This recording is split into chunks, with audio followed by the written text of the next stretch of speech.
ایک ہرا بھرا جنگل تھا جہاں صبح صبح پرندوں کی چہچہاہٹ سے فضا مہک اٹھتی تھی۔ اسی جنگل کے ایک پرانے برگد کے درخت پر مانو چڑیا اپنا چھوٹا سا گھونسلہ بنا کر رہتی تھی۔ مانو بہت معصوم، محنتی اور سب سے محبت کرنے والی چڑیا تھی۔ اسی جنگل میں رنگ برنگی پروں والا ایک مٹھو طوطا بھی رہتا تھا۔ مٹھو بہت زیادہ باتیں کرنے والا، ہمیشہ ہنساتا، مسکراتا اور دوستوں کے کام آنے والا طوطا تھا۔ جب بھی کوئی اداس ہوتا، مٹھو اپنی میٹھی آواز سے سب کو ہنسا دیتا۔ تیسرا دوست تھا سونو کبوتر، سفید پروں والا، شانت مزاج اور بہت سمجھدار۔ سونو کم بولتا تھا، لیکن جب بولتا تو بالکل صحیح بات بولتا۔ تینوں کی دوستی مثال بن چکی تھی۔ روز صبح تینوں مل کر دانا ڈھونڈتے، شام کو ایک دوسرے کو اپنی باتیں سناتے اور مشکل وقت میں ایک دوسرے کا سہارا بنتے تھے۔ لیکن اس خوشنما جنگل میں دو بیڈ دل والے پرندے بھی رہتے تھے، للو کوا اور روبی کبی۔ للو کوا بہت چلاک اور حسد کرنے والا تھا۔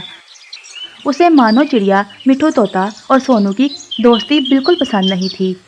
روبی کبھی بالکل للو کی طرح تیز دماغ مگر بہت بری سوچ والی تھی۔ دونوں مل کر اکثر ایک دوسرے سے پلان بناتے تھے ان تینوں کو کیسے الگ کیا جائے۔ ایک دن للو کوے نے جنگل میں افواہ پھیلا دی کہ مانو چڑیا صرف اپنا سوچتی ہے، دوستوں کا خیال نہیں رکھتی، اور روبی کبی نے مٹھو طوطے کے کان بھرے۔ مٹھو، سونو کبوتر تم سے جلتا ہے، اسی لیے کم بولتا ہے۔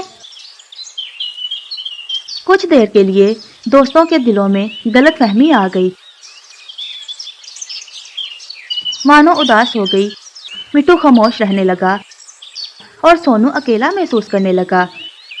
مگر اصلی دوستی کبھی کمزور نہیں ہوتی۔ سونو کبوتر نے سب کو ایک جگہ بلایا اور سچائی سے بات کی۔ سونو نے کہا، اگر ہم ایک دوسرے پر یقین نہ کریں تو دوستی کا کیا مطلب؟ پھر مٹھو طوطے کو اپنی غلطی کا احساس ہوا۔ مانو کی آنکھوں میں آنسو آ گئے۔ تینوں نے ایک دوسرے کو گلے لگایا اور وعدہ کیا کہ چاہے کوئی بھی افواہ ہو، وہ پہلے ایک دوسرے سے بات ضرور کریں گے۔ اسی طرح للو اور روبی اپنا پلان فیل ہوتا دیکھ کر شرمندہ ہو گئے۔ جنگل کے سب پرندوں کو بھی سچ کا پتہ چل گیا اور للو اور روبی کو کسی نے بھی عزت دینی بند کر دی۔ آخر مانو چڑیا نے کہا، دوستی وہی ہوتی ہے جو مشکل وقت میں اور مضبوط ہو جائے۔ اور اس طرح سچائی اور دوستی جیت گئی اور برائی ہار گئی۔